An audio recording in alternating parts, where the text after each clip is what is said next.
Good evening. I am Adibare Ejimakide. The evening news.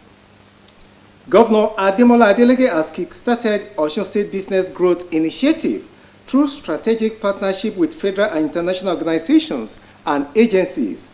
A release by the spokesperson to the state governor, Malam Rashid Olawale, states that to transform Osun from a civil service state to a business and industrial state, the governor has directed the hosting of 2 top flight meetings to address business growth and industrial foundation for the state, while a delegation had far-reaching discussions with the Nigerian Export Processing Zones Authority on reviving Osun Free Trade Zone and starting the agricultural processing zones. Another team was at the Small and Medium Enterprises Development Agency of Nigeria to develop a new memorandum of understanding to strengthen SME growth in the state. The initiative team, led by Senator Lere Oyewumi, had the Chief of Staff, Honorable Kasim Akinleye, and other top government officials in attendance, was organized by the Commissioner for Commerce and Industry, Reverend Bomi Genyo. Senator Oyewumi, who spoke on behalf of the state delegation, informed SMEDAN management of the state's readiness to tap into all the programs of the agency to develop Osun businesses. The Director General of SMEDAN, Olawale Fasanya, told the delegation that Osun is receiving full attention of the agency. Osun State University, Uni Osun, has been commended for setting the pace for human capital development through its curriculum that help in producing employers of laborers and not job seekers. Yeye Modupe Adeleke Sani gave the commendation at the 2023 Entrepreneurship Studies and Innovation Training Program at the Olagunsoye Oyinlola Auditorium of the University Main Campus, Osogbo, noting that the initiative is aimed at reducing youth unemployment in Nigeria, employing the students to take advantage of the program aimed at making them employers of labor rather than job seekers. While explaining the motive behind the event, Vice Chancellor of the Osun State University and Chief Host, Professor Clement Adeboye, stated that it is the policy of the government that all tertiary educational institutions in Nigeria must incorporate entrepreneurship into their curricula. Professor Adeboye, however, maintained that Uni Osun has not only keyed into the noble initiative, but has gone a step further distinctively by awarding loans to graduating students who have bankable proposals and intend to delve into business from the skills learned on the campus.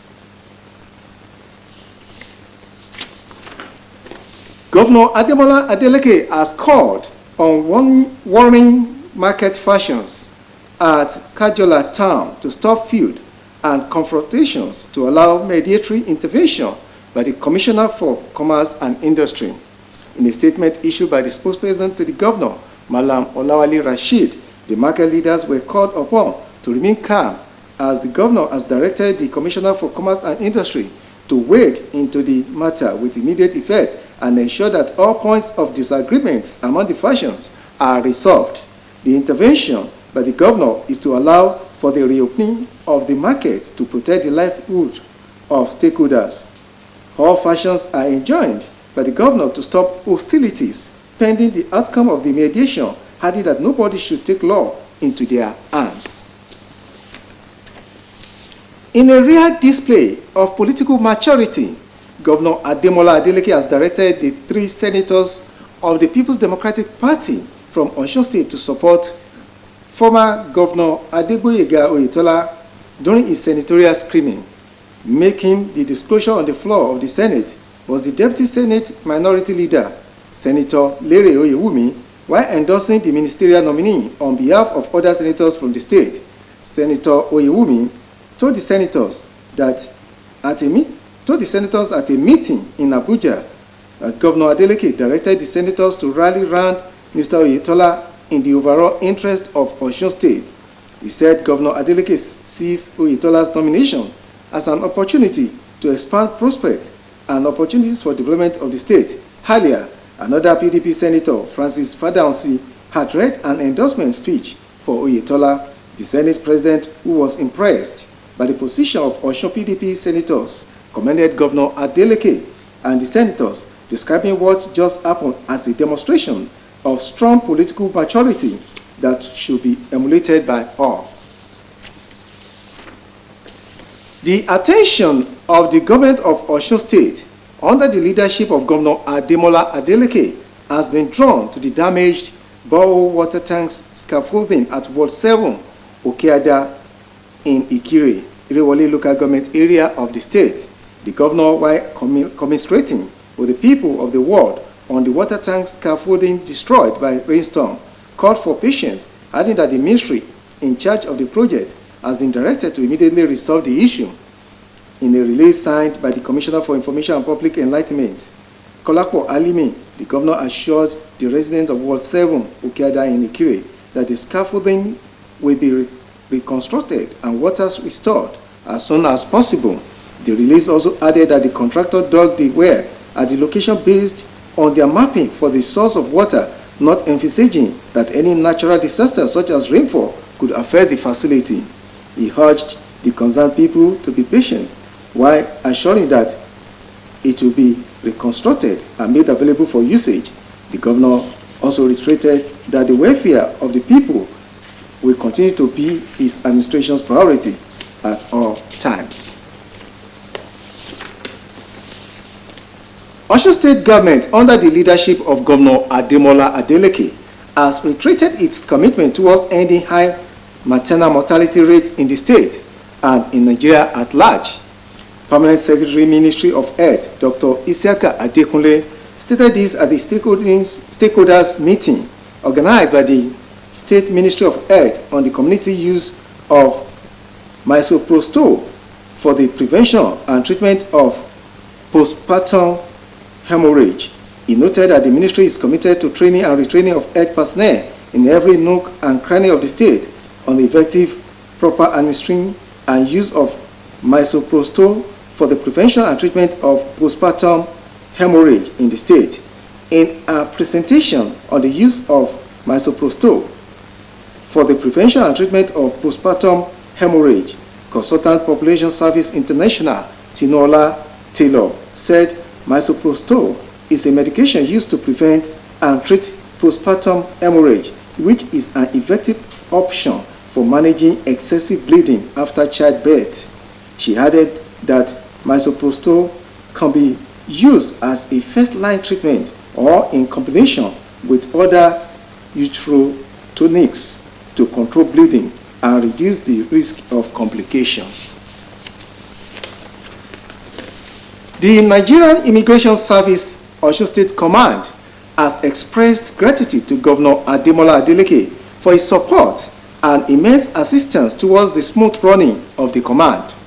The State Command Comptroller Abolupe Bewaji said this during the 68th years anniversary celebrations of the Nigerian Immigration Service in Osogbo. She added that the command is working on a way to smoothen the collection of passports by making available passport collection stations in each community for fast and quick access to travelers. In his remarks, the Osun State Governor, Senator Ademola Adeleke, who was represented by his deputy, Prince Kola Adewusi, stressed on the need for a close partnership between the state and federal government to smoothen legal migration and proper welfare of the citizen. And now to sports story. Nigeria's D Tigers will face 11-time African champion Senegal in the final of this year's FIBA Women's Afrobasket in Kigali, Rwanda. Reports indicated that in the second semi-final played, Senegal defeated Mali 75 against 65 to reach the final for the first time since 2019, while the reigning African champions, the Tigers, outclassed host Rwanda 79 against 48. The last time the Tigers faced Senegal in the final was at the 2019 edition hosted by Senegal, which the Nigerian team won. While Senegal last won the FIBA Afrobasket in 2015 when they defeated host Cameroon in the final. The final between the Tigers and Senegal will hold tomorrow. Now move to a foreign story. Ethiopia's federal government has declared a state of emergency following days of clashes in the Amhara region between the military and local armed fighters. A statement by Prime Minister Abiy Ahmed's office said it was found necessary to declare a state of emergency as it had become difficult to control the outrageous activity based on the regular legal system. The statement did not say whether the restriction applied only in Amhara or across the country.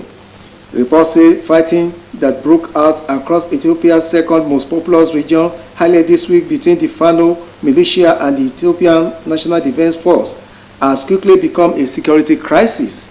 Fano, a part-time militia with no formal command structure, backed federal troops in a 2-year civil war in the neighboring Tigray region that ended with a truce last November, but the relationship has soured over what some in the region say is a disregard by the national government for Amhara's security. That ends the evening news on OSBC TV. Join us at 7 for the major reports.